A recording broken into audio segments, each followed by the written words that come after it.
Bonjour à tous et bienvenue dans la nouvelle rubrique La manne du jeudi.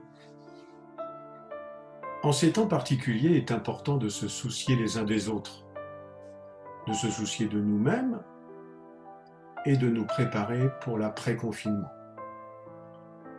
La parole de Dieu nous dit de prendre soin de ceux qui nous sont chers dans 1 Timothée au chapitre 5 verset 8. J'espère donc que chacun d'entre vous prend soin des siens et que ce temps vous est profitable pour approfondir votre intimité avec Dieu, ainsi que votre unité de couple et avec vos enfants également. Soyons attentifs aux besoins de l'autre et ensemble, soyons simples dans notre communion avec Dieu. Recherchons son conseil et laissons-le poser sa main sur les endroits à fortifier. Nous devons admettre humblement que Dieu est le seul sur qui nous pouvons nous appuyer dans cette période troublée où nous ne maîtrisons plus rien, sauf le temps que nous décidons de lui consacrer. Avec les paraboles sur le royaume de Dieu, Jésus nous enseigne deux principes divins. Il nous donne des ressources, du temps et des moyens. Que faisons-nous pour le service du royaume? Que faisons-nous de ces deux trésors?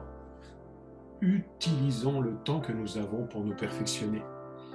Éphésiens au chapitre 4, verset 12 nous dit « Il l'a fait pour former les saints aux tâches du service en vue de l'édification du corps de Christ. » Dans ce passage des Éphésiens où il est question d'unité,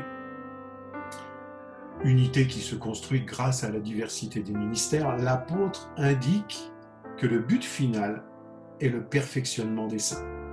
Nous pouvons relever de ce passage que si les saints peuvent être perfectionnés, c'est qu'ils ne sont pas parfaits encore. Que d'erreurs ont été véhiculées sur le sens du mot saint. Les saints dans le Nouveau Testament ne sont que les disciples. Ce sont ceux qui croient au Seigneur Jésus et qui ont fait le choix de le suivre. Ils sont en marche vers la perfection comme vous et moi. Saint veut dire mis à part, séparé pour l'œuvre de Dieu. Alors que faut-il entendre par perfectionnement? Le perfectionnement, c'est donc tout ce qui contribue à nous transformer les uns et les autres à l'image du Seigneur et qui par conséquent nous rapproche les uns des autres. Plus nous ressemblons à Christ les uns et les autres, plus cela nous unit. Le perfectionnement des saints, c'est donc tout le travail de réparation, de restauration, de guérison, de transformation qu'opère le Seigneur pour renforcer l'unité et la communion. Pendant cette période de confinement, profitons de notre temps pour nous perfectionner. Profitons de notre temps pour nous transformer par la parole de Dieu, pour prier les uns pour les autres afin de renforcer notre unité et notre communion.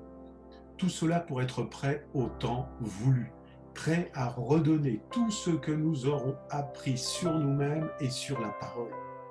Chers amis, je vous invite à prendre du temps avec Dieu. Recherchez sa volonté. Je suis persuadé que l'Église de demain ne sera plus la même qu'avant la crise. Les mentalités doivent changer. Chacun doit prendre sa place dans l'Église.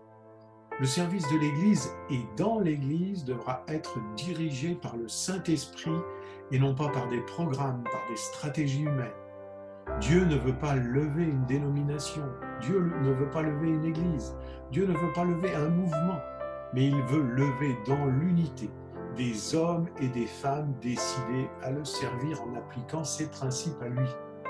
Nous devons changer notre logiciel et travailler main dans la main dans la redevabilité, dans l'échange, acceptant que nous ne savons pas tout et qu'au-delà de nos clochers, l'unité du corps de Christ fait la gloire de notre Seigneur, fait sa puissance et fait sa joie.